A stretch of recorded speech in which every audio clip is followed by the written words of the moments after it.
Durante 15 días el alazán había buscado en vano la senda por donde su compañero se escapaba del potrero. El formidable cerco, de capuera, desmonte que ha rebrotado inextricable, no permitía paso ni aún a la cabeza del caballo. Evidentemente, no era por allí por donde el Malacara pasaba. Ahora recorría de nuevo la chacra, trotando inquieto con la cabeza alerta. De la profundidad del monte, el Malacara respondía a los relinchos vibrantes de su compañero, con los suyos cortos y rápidos, en que había sin duda una fraternal promesa de abundante comida. Lo más irritante para el alazán era que el Malacara reaparecía 2 o 3 veces en el día para beber. Prometíase aquel entonces no abandonar un instante a su compañero, y durante algunas horas, en efecto, la pareja pastaba en admirable conserva. Pero de pronto el Malacara, con su soga a rastra, se internaba en el chircal, y cuando el alazán, al darse cuenta de su soledad, se lanzaba en su persecución, hallaba el monte inextricable. Esto sí, de adentro, muy cerca aún, el maligno Malacara respondía a sus desesperados relinchos, con un relinchillo a boca llena. Hasta que esa mañana el viejo alazán halló la brecha muy sencillamente. Cruzando por frente al chircal que desde el monte avanzaba 50 metros en el campo, vio un vago sendero que lo condujo en perfecta línea oblicua al monte. Allí estaba el Malacara, deshojando árboles. La cosa era muy simple. El Malacara, cruzando un día el chircal, había hallado la brecha abierta en el monte por un incienso desarraigado. Repitió su avance a través del chircal, hasta llegar a conocer perfectamente la entrada del túnel. Entonces usó del viejo camino que con el alazán habían formado a lo largo de la línea del monte. Y aquí estaba la causa del trastorno del alazán. La entrada de la senda formaba una línea sumamente oblicua con el camino de los caballos, de modo que el alazán, acostumbrado a recorrer esta de sur a norte y jamás de norte a sur, no hubiera hallado jamás la brecha. 4. En un instante estuvo unido a su compañero, y juntos entonces, sin más preocupación que la de despuntar torpemente las palmeras jóvenes, los dos caballos decidieron alejarse del malhadado potrero que sabían ya de memoria. El monte, sumamente raleado, permitía un fácil avance, aún a caballos. Del bosque no quedaba en verdad sino una franja de 200 metros de ancho. Tras él, una capuera de 2 años se empenachaba de tabaco salvaje. El viejo alazán, que en su juventud había correteado capueras hasta vivir perdidos 6 meses en ellas, dirigió la marcha, y en media hora los tabacos inmediatos quedaron desnudos de hojas hasta donde alcanza un pescuezo de caballo. Caminando, comiendo, curioseando, el alazán y el Malacara cruzaron la capuera hasta que un alambrado los detuvo. ¿Un alambrado?, dijo el alazán. Sí, alambrado, asintió el Malacara. Y ambos, pesando la cabeza sobre el hilo superior, contemplaron atentamente. Desde allí se veía un alto pastizal de viejo rosado, blanco por la helada, un bananal y una plantación nueva. Todo ello poco tentador, sin duda, pero los caballos entendían ver eso, y uno tras otro siguieron el alambrado a la derecha. 2 minutos después pasaban, un árbol, seco en pie por el fuego, había caído sobre los hilos. Atravesaron la blancura del pasto helado en que sus pasos no sonaban, y bordeando el rojizo bananal, quemado por la escarcha, vieron entonces de cerca que eran aquellas plantas nuevas. Es hierba, constató el Malacara, haciendo temblar los labios a medio centímetro de las hojas coriáceas. La decepción pudo haber sido grande, mas los caballos, si bien golosos, aspiraban sobre todo a pasear. De modo que cortando oblicuamente el yerbal, prosiguieron su camino, hasta que un nuevo alambrado contuvo a la pareja. Costeáronlo con tranquilidad grave y paciente, llegando así a una tranquera, abierta para su dicha, y los paseantes se vieron de repente en pleno camino real. Ahora bien, para los caballos, aquello que acababan de hacer tenía todo el aspecto de una proeza. Del potrero aburridor a la libertad presente, había infinita distancia. Más por infinita que fuera, los caballos pretendían. 5. Prolongarla aún, y así, después de observar con perezosa atención los alrededores, quitáronse mutuamente la caspa del pescuezo, y en mansa felicidad prosiguieron su aventura. El día, en verdad, favorecía tal estado de alma. La bruma matinal de Misiones acababa de disiparse del todo, y bajo el cielo súbitamente puro, el paisaje brillaba de esplendorosa claridad. Desde la loma, cuya cumbre ocupaban en ese momento los dos caballos, el camino de tierra colorada cortaba el pasto delante de ellos con precisión admirable. Descendía al valle blanco de espartillo helado, para tornar a subir hasta el monte lejano. El viento, muy frío, cristalizaba aún más la claridad de la mañana de oro, y los caballos, que sentían de frente el sol, casi horizontal todavía, entrecerraban los ojos al dichoso deslumbramiento. Seguían así, solos y gloriosos de libertad en el camino encendido de luz, hasta que al doblar una punta de monte, vieron a orillas del camino cierta extensión de un verde inusitado. Pasto. Sin duda. Más en pleno invierno.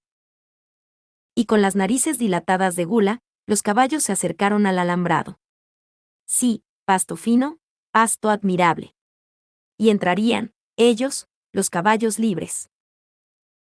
Hay que advertir que el alazán y el malacara poseían desde esa madrugada alta idea de sí mismos. Ni tranquera, ni alambrado, ni monte, ni desmonte, nada era para ellos obstáculo. Habían visto cosas extraordinarias, salvando dificultades no creíbles, y se sentían gordos, orgullosos y facultados para tomar la decisión más estrafalaria que ocurrirse les pudiera. En este estado de énfasis, vieron a 100 metros de ellos varias vacas detenidas a orillas del camino, y encaminándose allá llegaron a la tranquera, cerrada con 5 robustos palos. Las vacas estaban inmóviles, mirando fijamente el verde paraíso inalcanzable. ¿Por qué no entran?, preguntó el alazán a las vacas. Porque no se puede, le respondieron. Nosotros pasamos por todas partes, afirmó el alazán, altivo, desde hace un mes pasamos por todas partes. 6. Con el fulgor de su aventura, los caballos habían perdido sinceramente el sentido del tiempo. Las vacas no se dignaron siquiera mirar a los intrusos. Los caballos no pueden, dijo una vaquillona movediza, dicen eso y no pasan por ninguna parte. Nosotras sí pasamos por todas partes.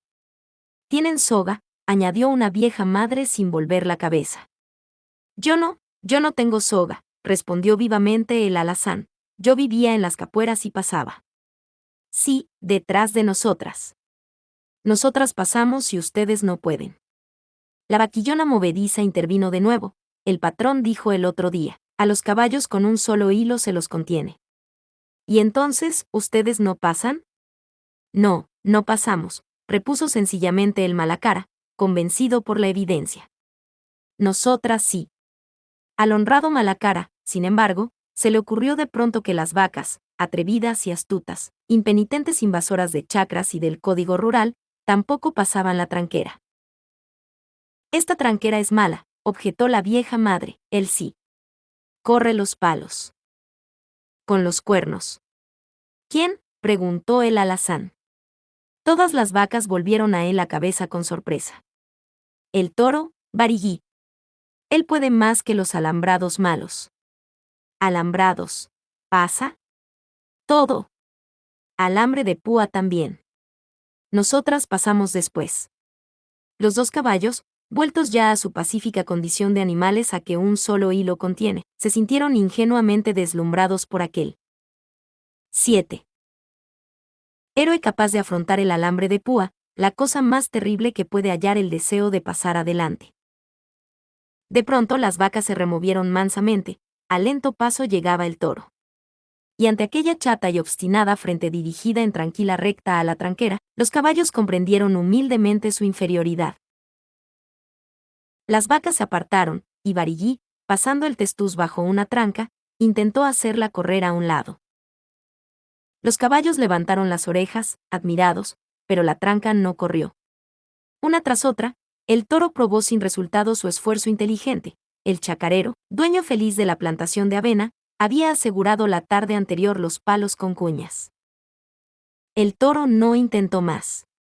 Volviéndose con pereza, olfateó a lo lejos entrecerrando los ojos, y costeó luego el alambrado, con ahogados mugidos sibilantes.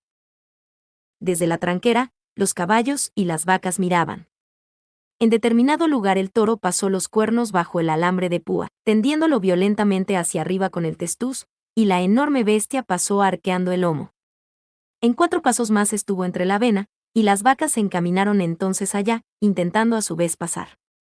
Pero a las vacas falta evidentemente la decisión masculina de permitir en la piel sangrientos rasguños, y apenas introducían el cuello, lo retiraban presto con mareante cabeceo. Los caballos miraban siempre. No pasan, observó el Malacara. El toro pasó, repuso el alazán, come mucho. Y la pareja se dirigía a su vez a costear el alambrado por la fuerza de la costumbre, cuando un mugido, claro y berreante ahora, llegó hasta ellos. Dentro del avenal, el toro, con cabriolas de falso ataque, bramaba ante el chacarero, que con un palo trataba de alcanzarlo. ¡Allá! Te voy a dar saltitos, gritaba el hombre. Barigüí, siempre danzando y berreando ante el hombre, esquivaba los golpes. Maniobraron así 50 metros, hasta que el chacarero pudo forzar a la bestia contra 8. El alambrado.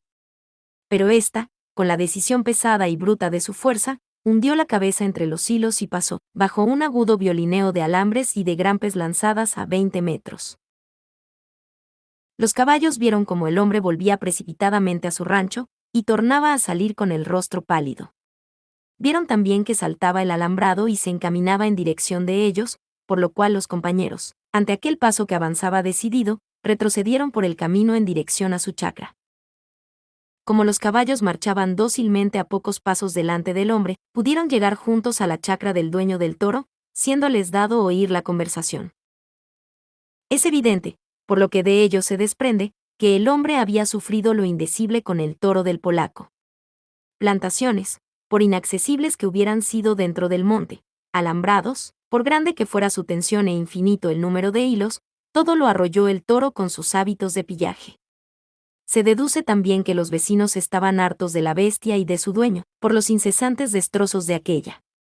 Pero como los pobladores de la región difícilmente denuncian al juzgado de paz perjuicios de animales, por duros que les sean, el toro proseguía comiendo en todas partes menos en la chacra de su dueño, el cual, por otro lado, parecía divertirse mucho con esto. De este modo, los caballos vieron y oyeron al irritado chacarero y al polaco cazurro. Es la última vez, don Saninsky, que vengo a verlo por su toro.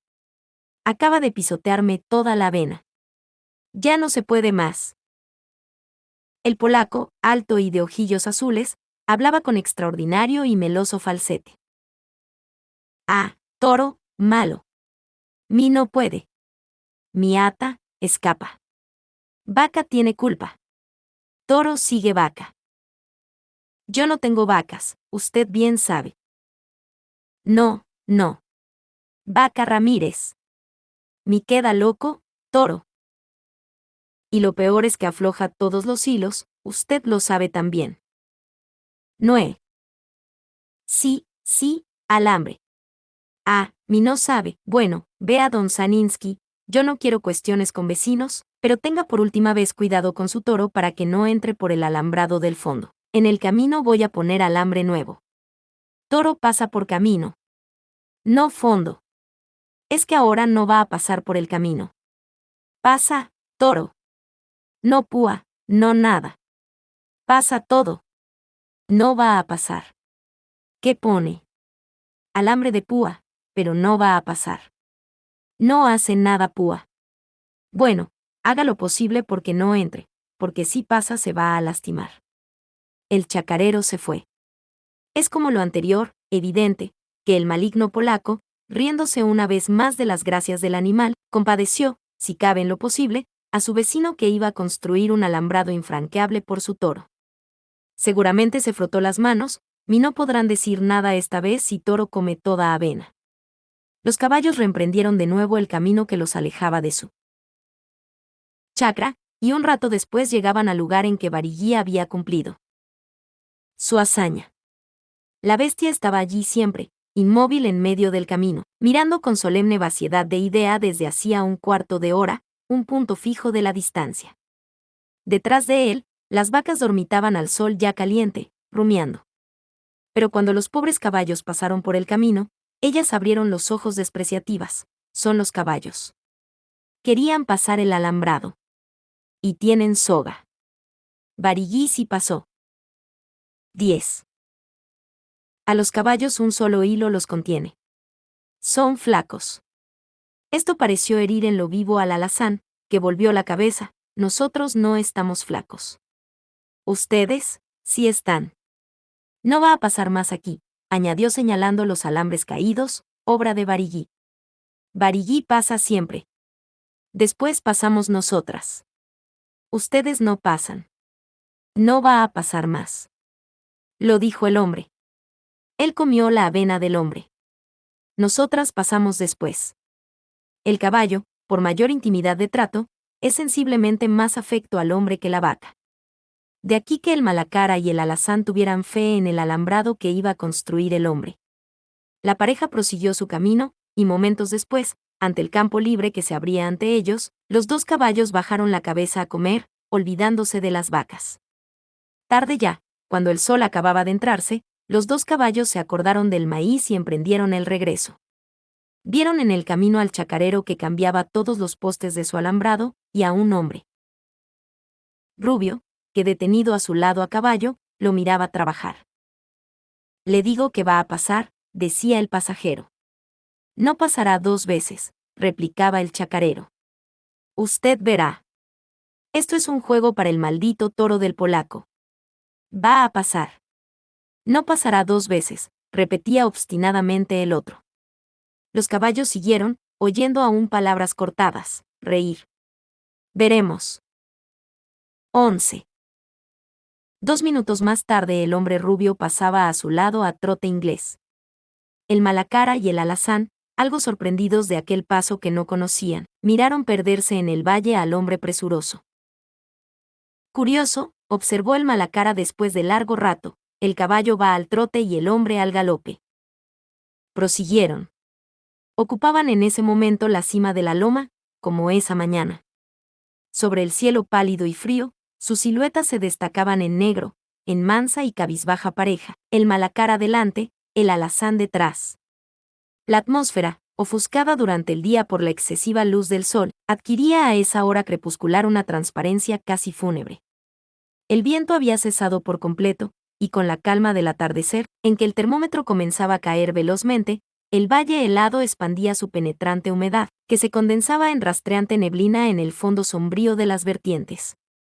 Revivía, en la tierra ya enfriada, el invernal olor de pasto quemado, y cuando el camino costeaba el monte, el ambiente, que se sentía de golpe más frío y húmedo, se tornaba excesivamente pesado de perfume de azahar. Los caballos entraron por el portón de su chacra, pues el muchacho, que hacía sonar el cajoncito de maíz, oyó su ansioso trémulo. El viejo alazán obtuvo el honor de que se le atribuyera la iniciativa de la aventura, viéndose gratificado con una soga, a efectos de lo que pudiera pasar. Pero a la mañana siguiente, bastante tarde ya a causa de la densa neblina, los caballos repitieron su escapatoria, atravesando otra vez el tabacal salvaje, hollando con mudos pasos el pastizal helado, salvando la tranquera abierta aún. La mañana encendida de sol, muy alto ya, reverberaba de luz, y el calor excesivo prometía para muy pronto cambio de tiempo. Después de trasponer la loma, los caballos vieron de pronto a las vacas detenidas en el camino, y el recuerdo de la tarde anterior excitó sus orejas y su paso, querían ver cómo era el nuevo alambrado. Pero su decepción, al llegar, fue grande. En los postes nuevos, obscuros y torcidos, había 2 simples alambres de púa, gruesos, tal vez, pero únicamente 2. 12. No obstante su mezquina audacia, la vida constante en chacras había dado a los caballos cierta experiencia en cercados. Observaron atentamente aquello, especialmente los postes. Son de madera de ley, observó el malacara. Sí, sens quemados. Y tras otra larga mirada de examen, constató, el hilo pasa por el medio, no hay grampes. Están muy cerca uno de otro.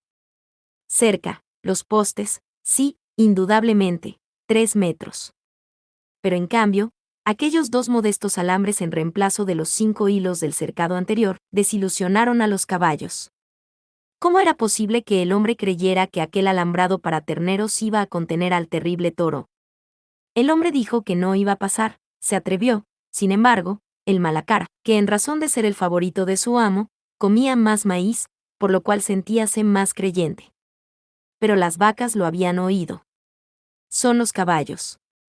Los dos tienen soga. Ellos no pasan. Barigüí pasó ya.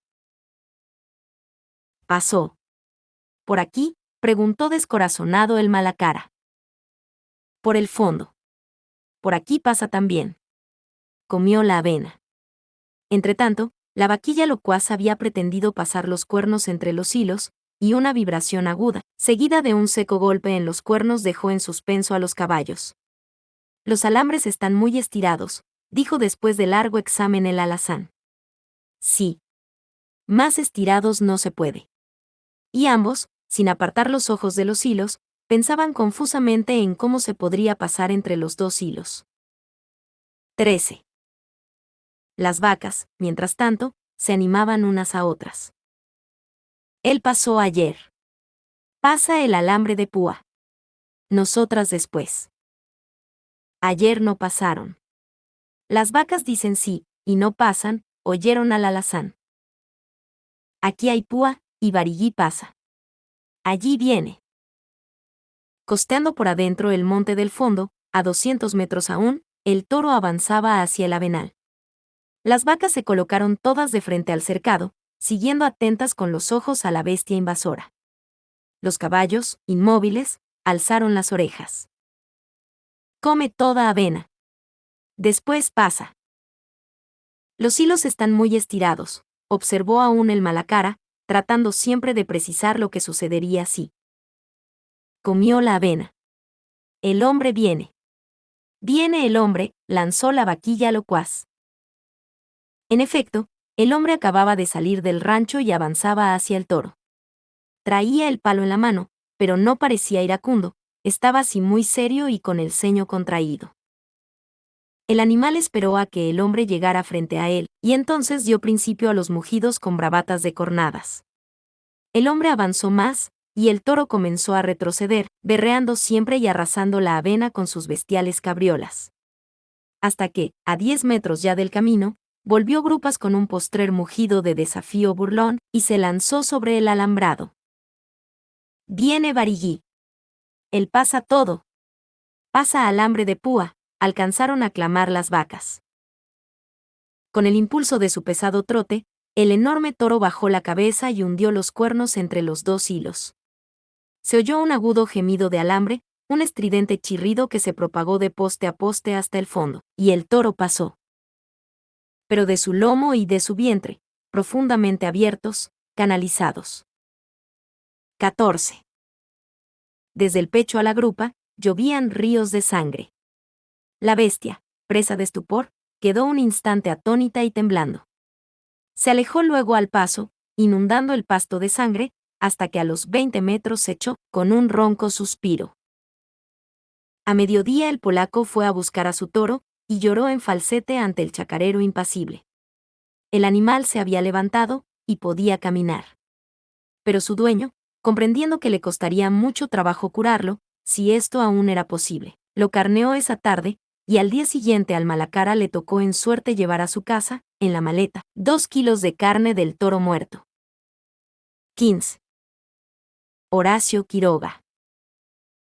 Horacio Silvestre Quiroga Forteza, Salto, Uruguay, 31 de diciembre de 1878, Buenos Aires, Argentina, 19 de febrero de 1937, fue un cuentista, dramaturgo y poeta uruguayo. Fue el maestro del cuento latinoamericano, de prosa vívida, naturalista y modernista. Sus relatos, que a menudo retratan a la naturaleza bajo rasgos temibles y horrorosos, y como enemiga del ser humano, le valieron ser comparado con el estadounidense Edgar Allan Poe. 16. La vida de Quiroga, marcada por la tragedia, los accidentes y los suicidios, culminó por decisión propia, cuando bebió un vaso de cianuro en el Hospital de Clínicas de la ciudad de Buenos Aires a los 58 años de edad, tras enterarse de que padecía cáncer de próstata. Seguidor de la escuela modernista fundada por Rubén Darío y obsesivo lector de Edgar Allan Poe y Guy de Maupassant, Quiroga se sintió atraído por temas que abarcaban los aspectos más extraños de la naturaleza, a menudo teñidos de horror, enfermedad y sufrimiento para los seres humanos. Muchos de sus relatos pertenecen a esta corriente, cuya obra más emblemática es la colección Cuentos de amor, de locura y de muerte. Por otra parte, se percibe en Quiroga la influencia del británico Sir Rudyard Kipling, Libro de las Tierras Vírgenes, que cristalizaría en su propio Cuentos de la Selva, delicioso ejercicio de fantasía dividido en varios relatos protagonizados por animales. Su Decálogo del perfecto cuentista, dedicado a los escritores noveles, establece ciertas contradicciones con su propia obra. Mientras que el Decálogo pregona un estilo económico y preciso, empleando pocos adjetivos, redacción natural y llana y claridad en la expresión, en muchos de sus relatos Quiroga no sigue sus propios preceptos, utilizando un lenguaje recargado, con abundantes adjetivos y un vocabulario por momentos ostentoso.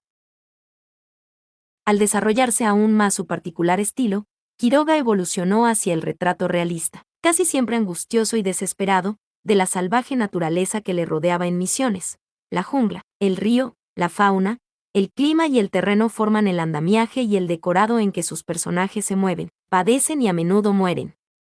Especialmente en sus relatos, Quiroga describe con arte y humanismo la tragedia que persigue a los miserables obreros rurales de la región, los peligros y padecimientos a que se ven expuestos y el modo en que se perpetúa este dolor existencial a las generaciones siguientes.